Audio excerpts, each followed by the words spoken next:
Представете си класна стая, в която учениците могат да се движат свободно, да се докосват и задават въпроси за всичко, което ги заобикаля. Представете си, че дворът е преобладаващо зелен, коридорите светли, а на всеки етаж има различни кътове за занимания по интереси. Училищната среда играе решаваща роля в обучението и развитието на учениците и оказва сериозно влияние върху тяхното академично, социално, емоционално и етично развитие. Останете с нас, започва социална мрежа. В училището, което искаме, говорим за училищната среда. Възможно ли е да бъде по-мотивираща и по-ефективна? Показваме добрите примери. Населението на България ще падне по 6 милиона души до 2040 година при липса на адекватни мерки. Още прогнози от доклада на Българската академия на науките и Националния статистически институт. Започва и училището, което искаме, рубриката, която правим със съдействието на Асоциация родители и Национална мрежа за децата. Темата ни днес е за влиянието на училищната среда върху интелектуалното и емоционалното състояние на децата. Какво трябва да се постигне и как? Ще коментираме с архитект Мария Стайнова и Асен Александров, директор на 51-во училище Елисавета Багряна. Добре дошли! Добре заварили. Има много добри примери у нас. Има и училища, които не са се променяли, което означава, че всъщност са доста нелицеприятни за последните 50 години. И затова питам, има ли стандарт? Какво трябва да представлява добрата училищна среда? Има ли критерии, към които да се стремим и по които да се движим? За съжаление, стандарт така няма в момента такъв, към който да се стреми българското образование и образователните сгради. Естествено, има страхотно раздвижване. Наблюдаваме много училища в България, много директори в България осъзнават ролята на средата и започват да работят. Затова тя просто да задържа учениците. На учениците с удоволствие да ходят на училище, на тях да им е интересно, да им е уютно, а не да бягат като от затвор от нея. Стандарт за средата върви рамо до рамо и с стандарт в образователните цели. Средата е един инструмент на образованието и това е нещо, което много се надяваме да се получи, да се появи в бъдеще един стандарт. Вашия стандарт какъв е тогава? Кажете ми от личен опит и така личен вкус. Какво трябва да бъде налично и към какво трябва да се стремят директорите?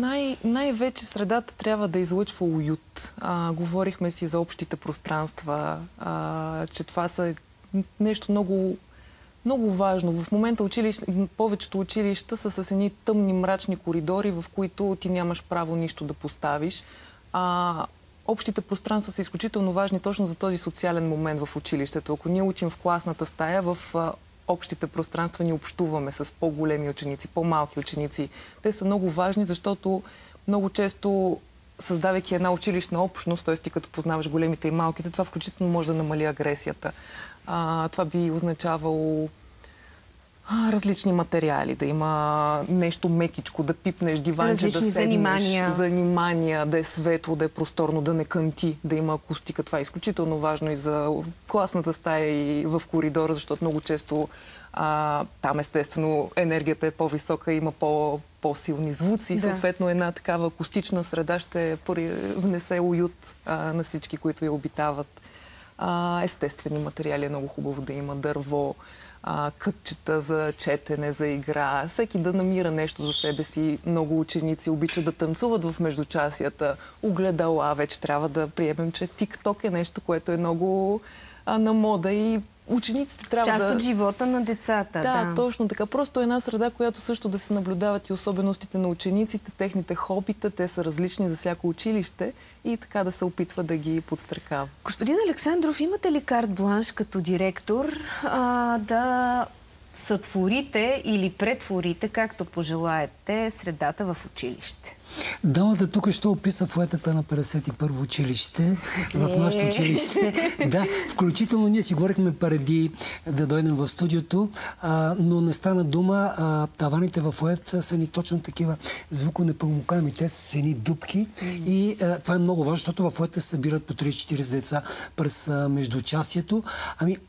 Ние сме го виждали почти всички директори в България и учители са пътували по Еразъм в европейски страни и сме го виждали.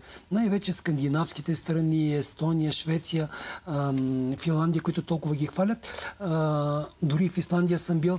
Там в общите пространства, в коридорите има мека мебел, има барбарончета, ли се казва, където лежат. И там, ако ученика нещо усети, че иска да бъде недисциплиниран и да говори, той излиза навънка с таблета си и се успокоява навънка. А това, което каза архитектката, ако чуят, че трябва да има дърво, книги, това е за пожарникарите, това е недопустимо. Защо? Трябва да има бетон и метал. Защото такава е наредбата. Наредбата изисква коридорите да са 3,50, в тях да няма 3,50 широки, в тях да няма нищо. В фоетата всичко трябва да е с метал, да не запалим и така нататък. И което е много важно, стандарт наистина има стандарт за физическата среда, който е в тотален разрез с изискванията на противопожарните изисквания. В тотален разрез. Там се казва, че трябва да има такива фоета, уютни и така нататък, но той е в тотален разрез. Това е едното. А второто е, аз наистина съм съгласен, че при проектирането на общите пространства трябва да се допитваме до архитекти, до дизайнери. Това ние сме го направили. Общо всеки директор, па и всека българска домакиня счита, че знае кое е хубавото, как да го потвърди, ама не е така. Не е така. Има някои неща, които създават много специфичен уют в училището и трябва да се помни това нещо, че на всеки 40 минути 150 деца на етаж, при нас толкова, излизат навънка. И ако са ни празни коридори, ни празни фоета, знаете ли какво става? Те си хвърлят чантите и сядат върху чантите и не е красиво, не е хигиенично, не е здравословно, така че трябва да помислиме. Добре. И последно само да кажа, питал съм пожарникарите, добре, кажете ми толкова опасно, кажете ми за 50 години, единствен случай, където имало диван, той се запалил и цялото училище. И не ми посочват. И добре, каква е оценката на риска, като за 50 години? Ама вие въпреки това сте създали тази уютна среда, за която повечето ученици мечтаят. Аз съм създал тази, защото общо взето всичко е въпрос на преговори, заплашат ме, ще ми слагат глоби и да слагат. Ето това исках да ви питам. В нарушение ли сте всъщност с добрите намерения? Ами тя наредбата е 650 страници. Там има някакви химически формули. Ти винаги си в нарушение. Той както в къщи винаги са в нарушение, така и в тази противопожарна винаги си в някакво нарушение. Така че ние затова искаме да има някаква глава само за училища. Да кажат, в училищата трябва да бъде това. Значи, доколкото разбирам, добрите примери на този етап се случат въпреки и искам заедно да видим още един, освен 51-во училище, 10-то в столичния квартал Младост, което е създало приятна и мотивираща среда за своите ученици. Да видим как. 10-то средно училище Теодор Траянов се намира в столичния квартал Младост. Учебното заведение се модернизира и развива съобразно архитектурните и образователните тенденции в момента. Директорът Нели Филипова споделя, че средата в училището е мотивираща, безопасна и подкрепяща децата. Средата е важна за образованието на нашите деца, тъй като тя не е цел, тя е средство за осигуряване на качествен образователен процес. Ръководният екип в училището работи по значителна част от действащите национални програми, проекти, за да може да промени образователната среда. Много революционно беше за училището участието в национална програма за изграждане на STEM центрове и изградихме един модерен, многофункционален STEM център в училището, за да мотивираме и деца, и учители за работа с цел формиране на знаещи и можещи личности с необходимите ключови умения за 21 век. Нашият STEM център е предназначен за деца от начален етап и ученици 5 и 7 клас. За тази учебна година дори имаме вече класирани деца за участие в национален кръг по биология и здравно образование. Имаме деца от 4-ти клас, класирани за участие в Националната олимпиада "Знам и мога". Именно успехите на нашите ученици са доказателство за успешно работещата STEM среда. В момента се намираме и в един доста интересен кабинет. Кажете ни и за него. Кабинетът, в който се намираме, е така нареченият Maker Space. Той също е част от STEM центъра на училището. Тук се провеждат часове по технологии, както и часове по роботика, тъй като имаме и клубове за извънкласни дейности, които функционират в училище. Един от тях е клуб по роботика. Тук децата правят своите проекти, разполагат с Arduino комплекти, с 3D принтери.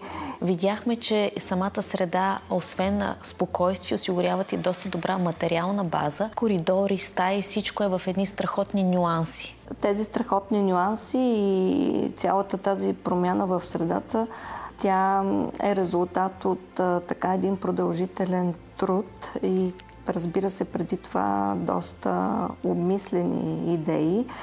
Успях да намеря сподвижници в лицето на едни млади дами от архитектурно студио "Лусио" и с тях започнахме промяната на средата, тъй като първо създадохме една концепция за трансформация на училищната среда. Тя е озаглавена "3 крачки напред" и е свързана с трансформация на средата в цялото училище, но тъй като, разбира се, тук става въпроси за финанси, тези неща няма как да се осъществят еднократно за един сезон и така постепенно започнахме да изпълняваме нашия план. Училището разполага и с модернизиран физкултурен салон и просторна и светла библиотека. Библиотеката ни е двигател на много и други, бих казала, дарителски инициативи, тъй като тази година нашето училище беше обявено за дарител номер 1 от Националната библиотека Свети Кирил и Методий, тъй като осиновихме за пореден път книги и учебници. Така че библиотеката изцяло е в помощ на учениците и на учителите. Как се чувстват учениците в тази цветна среда? Учениците са изключително удовлетворени. Учениците с желание посещават тези кабинети. Мотивирани са да работят и най-важното, че станаха по-отговорни към опазване на средата, защото средата е хубава, но ако не се опазва, то тя не би изпълнила своето предназначение, за което е създадена. Така че те са отговорни, мотивирани и успяващи в ежедневните си задачи. Излизаме от училищната сграда, защото двора е любимото място на голяма част от учениците. Той също може да изглежда по много различни начини. Може да си представим двор от бъдещето с всякакви растения и съоръжения. Може да бъде и просто една бетонена площадка с 2 коша. Там има ли изисквания и развиват ли се училищата в това отношение? Класната стая на открито е една тема, която особено след пандемията много започна да се говори за нея и да училищата по самоинициативно да правят опити в това нещо. Училищният двор е много важно място и съвсем спокойно учебният процес може да бъде изнесен там. Със сигурност училищният двор от бъдещето, това, което трябва да бъде, най-вече да бъде по-зелен. Има в много европейски училища. Специално селектират растенията вътре, за да могат те да привличат определен брой, примерно насекоми и пеперуди, които да могат да бъдат изследвани в часове като биология.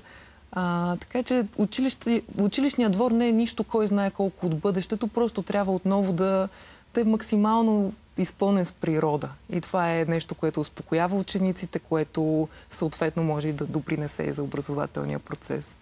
Кара ги да ходят с желание на училище. Така ли е, господин Александров? Защото аз знам, че вашия двор е Образцов. Тук вече, слава Богу, нямаме наредби, пречки. Вече въпрос на естетика и желание. Нашия двор би трябвало да се повече така на две части. Един е асфалта, площадките, където играят, защото трябва да играят някъде. А другия е... Да спортуват. А другия е... Буквално те са две класни стаи на открито, може би и три. Имаме две големи беседки с по 10 души. Имаме пейки, на които да сядат, чадъри, шадраван, кокошки щастливи, 5. Имаме оранжерийка малка, всякакви видове цветя, храсти, рози. Вече това е въпрос наистина на естетика. Дори имаме и малък параклис. И трябва с желание, трябва да се дава... Откъде дойде идеята за всички тези неща? От родители, от мен, от учители, различно. Групова инициатива? Да, групова инициатива, но пак се свързвахме с един център по озеленяване. Мислиме си всичките учители и директори, че ни бива във всичко. Не ни бива във всичко. Не е много скъпо. Понякога дадеш някой лев за да ти кажат, така е по-хубаво, така е по-хубаво, така е по-хубаво. Те като ти начертаят как да се стои, ти после си правиш. Тук можеш това дърво да сложиш, там този храст и е много красиво. Увеличава ли съотношението, вниманието, грижата на децата за тази среда, когато тя е толкова изпипана в детайли, колкото е при вас, както я описвате? Много се грижат. Значи мита, че чупат, че не е верно. Когато е красиво, децата се грижат един от друг. Имаме и камери, да си кажем, но един от друг така си правят забележки. Да, обичат хубавата среда, гордеят се с нея, полагат грижи, например за оранжерията ходят малките деца, а кокошките, те има много деца, които не са виждали кокошки през живота си, наживо.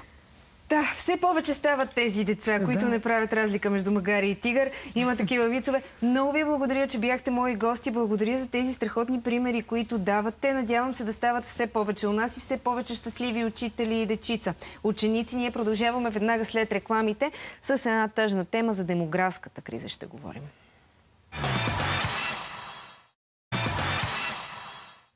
Оредяваме бавно, неусетно почти. И така до 2040 година страната ни ще бъде населявана от 5 милиона и 800 хиляди души.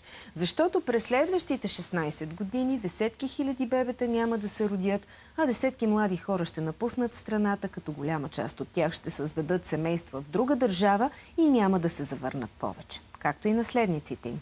Животът у нас ще се концентрира в големите градове, а малките населени места ще се превърнат в паметник на загиналата национална идентичност.